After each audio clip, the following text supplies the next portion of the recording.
Yo, what's happening, everybody? Andrew, or Drewishus if you prefer. Trying to keep up with the videos. So, we're gonna do something a little different tonight than usual.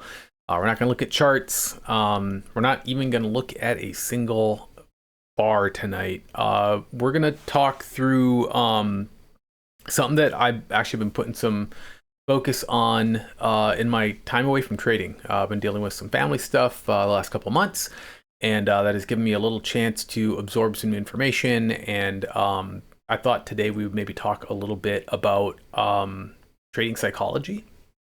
Not that I'm an expert, but we're going to talk about it anyway. So, and I'm not just gonna like speak at you today like a like a trained psychologist. I'm gonna share some of my weaknesses as well. I don't see a lot of traders or a lot of like talking folks on the internet doing that, and I thought it might be helpful for me to sort of talk through some of the stuff that I'm working on. And if I get some feedback that this is useful, I might even do a future session in which we like develop a plan for some of those weaknesses so that y'all can maybe come up with some ideas for dealing with some of the stuff that you are working on as well. So let's get into it. Before we do, if this is useful, greatly appreciated if you can smack the like button. Makes it easier for me to keep making more of these things. So we're going to cover a couple of main topics tonight. We're going to try and do it relatively quickly. First thing I wanted to talk about is a growth mindset. So you guys may already be familiar with this phrase or this concept. If you are, feel free to skip ahead. If not, I will talk about it a little bit, and then we'll talk about why I think this is important in terms of trading psychology. So growth mindsets. At the end of the day, if I had to try and explain it in as few words as possible, is a way to see problems as opportunities. That's in a nutshell how I think about it. So the idea is really to avoid getting wrapped around problems and to see challenges and try to use them as opportunities to become better. So there are a few things that are really important with that. The first thing is embracing mistakes. Don't fear fuck ups. Every mistake, everything that goes wrong, everything that doesn't go according to plan may present an opportunity or a chance to get something out of it, to become better, to learn something. So in order for that to be true, we have to not be upset. We have to be in the right mindset for a mistake to be okay. So look, it's really important that your inner voice not be a dick. Okay, so you have to, if maybe you're naturally kind to yourself, maybe your inner voice, and like when I say inner voice, it is the person that you hear talking to you when you've done something wrong. Maybe when you've done something good, it might encourage you. It might tell you you're an idiot. It may question what you've done. It may worry what's going to happen in the future. It may be concerned about what's happened in the past. It may be your voice. It may be somebody else's. We all have one. And it is important that you work with your inner voice to be kind to yourself. If your inner voice berates you and makes it an unsafe place to be, then this is going to be a very difficult exercise for you. So work on being kind for yourself. And that doesn't mean you need to tell yourself that you're pretty. It just means that you need to be okay with mistakes. You need to be forgiving. You need to leave room for things to be imperfect. And find a voice that is encouraging to get better. It's also really important, and we talked about this a little bit earlier, that you not only accept mistakes, but that you relish them when they happen, right? I'm not saying that you should jump up and down every time you do something wrong, but when they happen, don't shy away from them. Don't wince. If at all possible, look at it and be honest with yourself about what could be done differently next time. In fact, I think that's a really actually important mindset. It is not so much about deciding what you did wrong, so much as learning what you want to do differently in the future. It is critical that you are able to clearly identify what went wrong. And that can be a whole bunch of stuff. Even with just one thing that happens, it can be a whole bunch of stuff. There will be things at times outside of your control. There will also be things inside of your control. And understanding the difference between that is also really important, because you can't control the market, but you can absolutely control your decisions. You can absolutely control your risk. So if you find yourself in a spot where you are blaming everything around you and everyone around you for the things that are going wrong for you, please take a moment to stop and ask what your contributions have been, and to look for, honestly, what your role in what went wrong is. Might be a lot, might be a little. It's got to be at least a little bit. It does require that you are comfortable accepting that responsibility. So this is where the kindness can come in handy. This is tough for some people, and it's tough for me at times to accept responsibility, especially if I'm really clinging to something, or if I'm afraid that it's going to mean that, I'm an idiot, or that I've hurt somebody, or that I've done something that I regret. I can struggle a little bit with responsibility, but it is really important that we try to make sure that we can gather that responsibility, and we can use that actually to empower ourselves to make an improvement, right? If nothing is your fault, then there's nothing you can do. So try to find something that you can change in order to become better. And then eventually, right, when you want to fix something, you need to set a clear goal, and you need to build a plan in order to fix it. That is beyond the scope of what we're going to go into tonight. But I will talk a little bit about some options there, and I'll get to that a little bit later on. So that's the growth mindset. There's a lot more to it. You can Google it. This is not my concept, but there's a ton of information out there about this. But at the end of the day, I've been doing this for years in my personal and professional lives. I'm trying to implement this now in my trading life. And I really, truly believe that this mindset is helpful for going through the world and trying to become better at every turn, no matter what. So we're going to go through a couple of common issues. So mindset, the growth mindset behind us. We're going to talk about some common issues that traders face. Now, some of the content that I'm going to get into here, I am borrowing or citing from a book by Jared Tendler called The Mental Game of Trading. And so this is a book that I read during my time off. I highly encourage anybody that is struggling with any of these concepts to grab the book. I did it on audiobook. It was very easy to get through. I like his writing style. He provides really concrete steps, charts, ways to identify things. It's super helpful in terms of like helping kind of psychologically what's going on internally. So I'm going to borrow some content from him and acknowledge that this is not my original content, but these are the main issues that he covers in his book, and the areas that he cites as being kind of core areas of difficulty for traders. And those are fear, greed, confidence, discipline, and tilt. And tilt, in my opinion, kind of is its own thing. We're going to go through each of these a little bit, and then we'll talk about maybe some of the areas that I have weaknesses in. So you probably have a good sense of when you're feeling some of these. Tilt might be one that is a little newer to some of you, but fear, greed, confidence, and discipline are all areas that I think traders in any step of their maturity and process are familiar with very well. But you might be dealing with greed if you're finding yourself oversizing, right? You're taking too big of a trade. If you are looking at your P&L instead of trading a chart, or if you are holding on to something longer than you need to because you believe that there's a bigger move, and letting trades turn around on you. So we know what greed means. These are some of the manifestations that you can see if it is showing up inside of your trading. Fear is a big one. That's where a lot of my problems actually stem. I definitely am prone to feeling FOMO, especially if I'm sort of trading without a plan, or if I'm just sort of wheeling and dealing. It's something that I'm working on currently. Hesitation, right? If we're not confident, or if we're not sure, and that's more of a confidence bucket. But if you're hesitating because you're afraid to take a loss, or you don't know that your plan is going to do what you want, You may find yourself missing out on opportunities, which is better than taking bad opportunities, but nonetheless, not optimized for the results that we're all looking for as traders. And this is one that I also run into if I'm not super confident about my plan. Sometimes I move my stop loss up because I don't want to gamble, and then I get stopped out of moves that do what I'm hoping for or the setups that I took. So there are a lot of trades that I've taken myself out of simply by not being comfortable and being afraid of things going against me.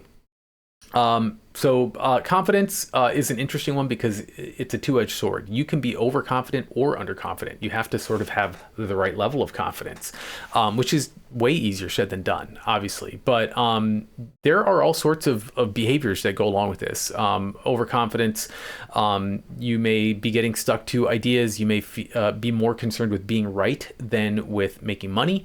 If you're underconfident, you may be avoiding trades altogether. You may be going in with without enough planning for your trades. If you just feel like you've got it all figured out, you really don't need a plan. Or you may be ignoring data, information that the charts are trying to tell you, the market's trying to tell you, because you feel like you know what's going on, and there's nothing that's going to shake that confidence. So confidence itself is good, but having too much or too little of it can definitely set you up for some really common problems. I assumed that discipline was one of my bigger problems, and I definitely have some issues with discipline, especially again when I don't, when I'm in a hurry or when I'm getting a little bit off my center, where I can make common mistakes and revert to bad habits of the past. Something that's really interesting about habits is your oldest ones are they're the toughest ones to get rid of because they're the ones that you've practiced the most. So it is really easy to slip back into bad habits if you are not following your discipline. You may be having trouble focusing because you've got distractions or things going on around you. Or maybe you've just been at it for too long. You're starting to suffer a little bit of burnout. So that is one that I thought was going to be bigger for me than it actually was. Most of my issues were actually traced back to fear-based behaviors, but there definitely are some places where I can improve my discipline without question. And then the last one that he goes into is tilt, which is, it's a phrase that shows up in poker, also in pinballs or pinball machines, but here in trading, essentially what it means is, when you go on tilt, it means that you're no longer kind of standing on your own 2 feet with your center of gravity balanced. You are starting to make decisions differently, and a lot of times those are not the decisions that you would like to be making. So that may cause you to freeze up. It may cause you to panic. It could cause you to start taking revenge trades or to try and or start introducing riskier behavior, attempting to get back some money that's gone. But essentially, it's tilt is when you get into a bad loop and you don't know how to get out of it. Right.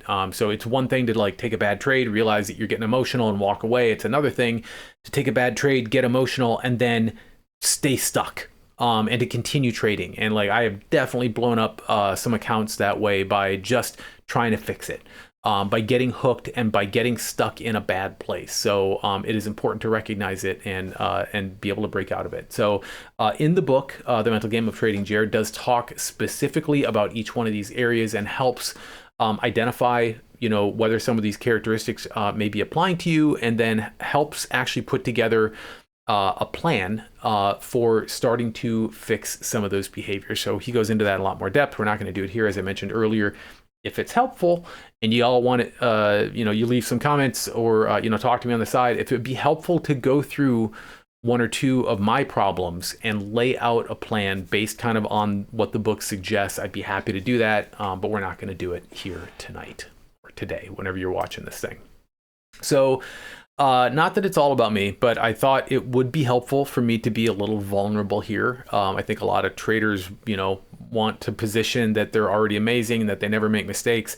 That's not me. I'm definitely still growing as a trader. I've learned a lot. I have a ton more to go. I'm just going to be clear with you. I'm not a finished product. So these, after going through the book and spending some time thinking with my time away from trading, these were kind of four of the biggest things that I feel like I deal with on a regular basis. So FOMO is without a doubt been one of the biggest problems that I've dealt with over the course of my trading career. It is showing up and seeing a ticker move and wanting to catch it. It is believing that I see a setup and looking away for a second and missing the start of it and jumping in anyway after the risk to reward has shifted. It's essentially the feeling that that I'm not going to have another opportunity, and it is something that floods me quickly, and I act irrationally.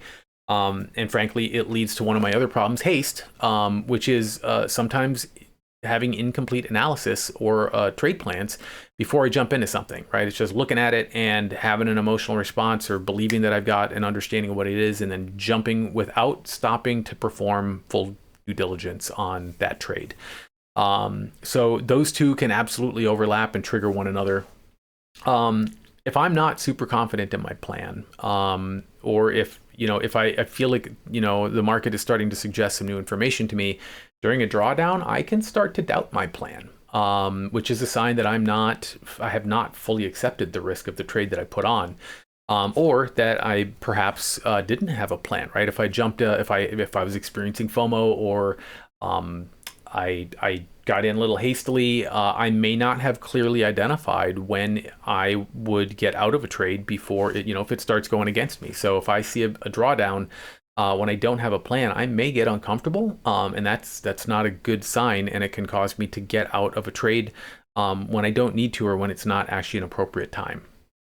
And without a doubt, the most common issue that I've dealt with, and I will probably always deal with, is distraction.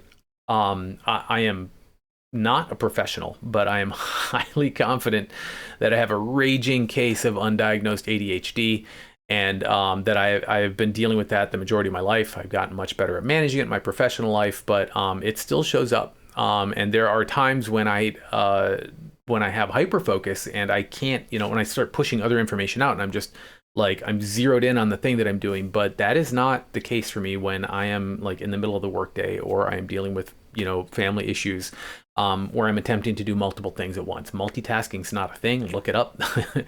You can only do two things, or you can only do one thing at a time. And when you attempt to do two things, you do both things poorly. So distraction is a real problem for me, and I'm working to build in breaks and partitioning into my life in order to allow me to focus better, and to limit distractions in specific periods, so that I am not just distracted the whole day. So those are some of the things that I'm working through, and there are suggestions in the book that I'm referring to that help out with some of those things. So if those are issues that you also identify with, feel free to chat with me about it.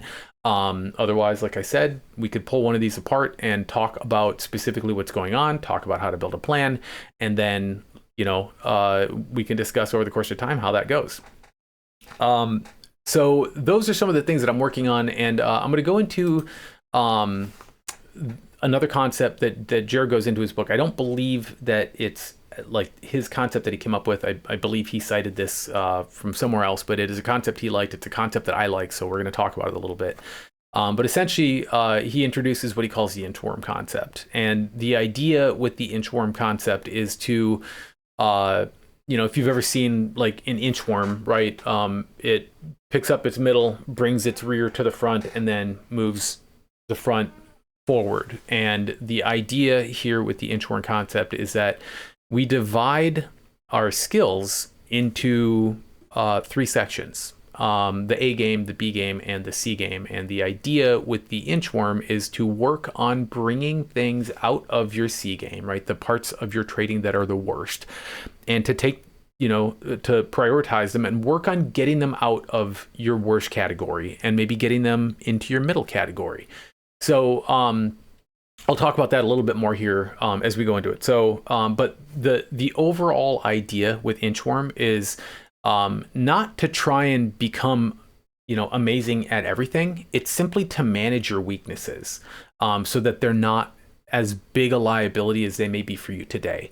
And this idea of using inchworm can help out with that. So in order to do this, he suggests, right, as we mentioned, A game, B game, and C game. Here are sort of the characteristics that you might see with that. When you're in your A game, and you get to define what your A game is.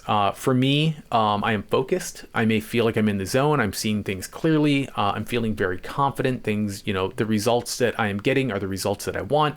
And I am doing a good job of managing my risk management. So everything is just sort of popping along. I'm bringing my best to the table. I do not have distractions, and I am not misreading the information that the market is offering me. And that is happening almost effortlessly. That is kind of the A game that I'm referring to.